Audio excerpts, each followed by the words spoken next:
once again, we kind of do have to talk about Checo Perez because he's not going to be the first person to challenge Max. Never there. Look, I was saying this during the stream, right? I think the quality of these drivers is so high that the car makes a bigger difference than ever because there's no shockers, right? There's no terrible drivers, right? Yeah. Checo's not having a great time, but at the end of the day, I think when he does have a week, qualifying, he's going to get punished more because the others are all there and waiting to jump on a mistake. You're saying when and not if.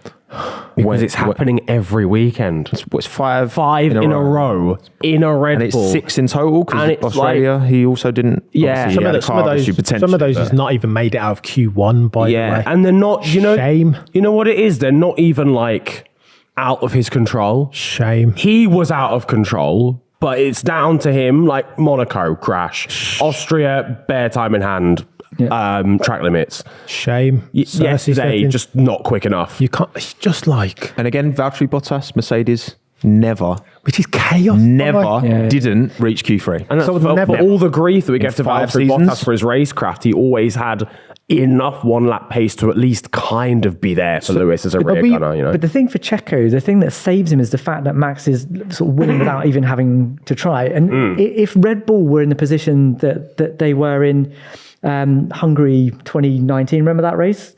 Where actually if they'd had Pierre Gasly running rear gunner, Lewis wouldn't have been able to stick on a bunch of mediums and overtake him. If they were in that position, again, then I think Checo would be at much higher risk of losing that seat. Right now, they've got time to kind of go, we can... Should that context... in 2018, isn't it? It's like that, or 2019 sort of era. It's like, we all kind of know he's not really good enough for this seat, but we can let it slide for now because Mercedes don't have any sort of... But when there isn't an obvious, a barn door obvious replacement to stick in that seat, I think it's... Which there is. I think it's a different argument, right? That's what gives him breathing space. Isn't there, Tommo? I don't think there's a barn door replacement. Maybe it's because I don't want this replacement to be even considered, right? Let him cook. Say less. Let him cook. Wait, what I will say about Checo Perez, a couple of things working against him this year, but it always happens. This is like the perennial thing, right? Checo has a couple of good races around street circuits because he's a street fighter and the street king and loves a cheeky rear limited track, aka Monaco and all the other ones. Baku also. So as soon as we come out of those and get to the bloody old school Silverstone, his skill set doesn't speak to that. He loves fettering the throttle around the slow hairpin, like Raskas at Monaco as an example. That's what he loves. And secondarily, it's the management expectation thing because everybody's watching and oh my God, Checo's 2.0 Checo. Do you see the differences in his demeanour? Look how he's talking. He's going to nail Max this year. And then all of a sudden we get to Silverstone. Not the same, plus not to mention the bloody tyres.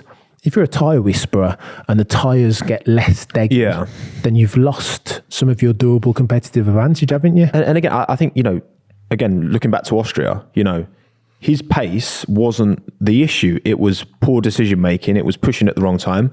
Monaco, Q3, if you do that in Q3, like, I can forgive that, right? I can forgive that in Q3. Yeah. In Q1, not straight to away. bin it, but Tommo, not even that's something like that's a decision-making thing, wasn't it? As well, it was for me. First lap and 2 years running, chaps. Let's not remember, and you've just bloody unveiled all the sexy underfloor that nobody couldn't see. I think it's unforgivable. But 2 years running. This is it. Checo's problem is that he doesn't understand what his job is, right? He thinks that his job is to beat Max Verstappen because that's what he's got in his head. His job is actually just to, bring home bankable points, right? That's what he's actually... Harsh, but that is essentially what he's been hired for. And if he can't do that at the moment, that's a big problem. You know what I said at the start of the season when everybody's talking this Checo 2.0 stuff? That I think Checo needs to have a word with Nico Rosberg, No, genuinely though, because what Nico did, love or hate Nico, you've got to admire him, because he beat a driver in Lewis Hamilton who was ostensibly much more naturally talented in every aspect, right? Naturally, like, I don't know, racecraft, with like wheelsmanship, everything. And the way that he did it is by going over and above. Okay, so you couldn't continue that into the next season because it was too much.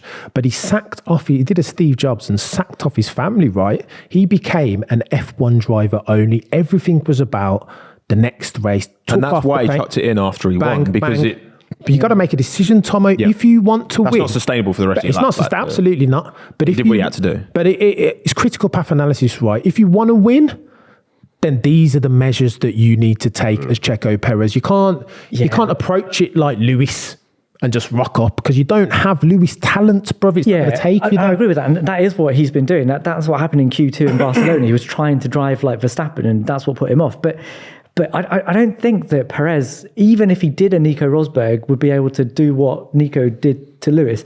One, because Verstappen isn't Lewis 2016, right? I think Lewis was a bit more unstable. It was easier to get under his skin than I think it is for Techie, but maybe. And they had a bit of a personal. I don't think Verstappen. There's a lot of mind games, wasn't it? But Nico leveraged that. Yeah, he did. Nico was brilliant in that parking up in Monaco. He knew what he understood the assignment, right?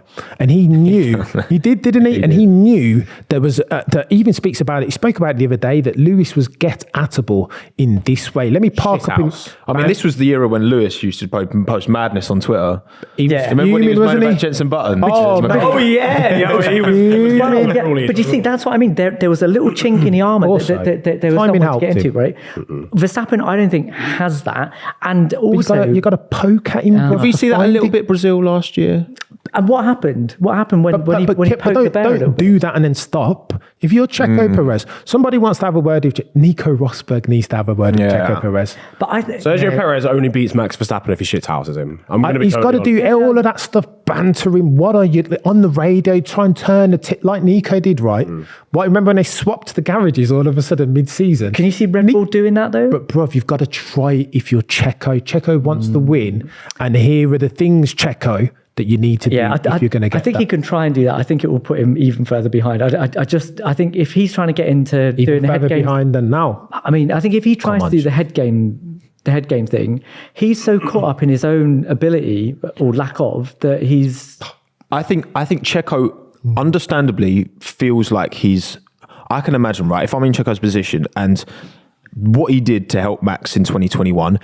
In individual instances, don't get me wrong, he wasn't very close to Max, and he should have helped him more than he did in 2021, because that gap was still significant. He closed that gap a little bit relative to Alex, but not by much. Key races where you remember where he was. Checo's average finishing position in 21 was, I think, about P6.6, something like that. It was like far. It was still far off, right? But he's in the big moments, like Turkey, like Abu Dhabi, he stood up, right? And I think understandably he'd feel like I'm owed the chance to go toe-to-toe and not just be that, right? Because I can get where he's coming from, but from Red Bull's point of view, that they want to bank points. They've got Max for the foreseeable. We're seeing now Alex Albon putting in fantastic performances outside of a Red Bull, which I think Red Bull have to take. They must look at themselves a little bit, right? And be like, why couldn't we get this out of Alex?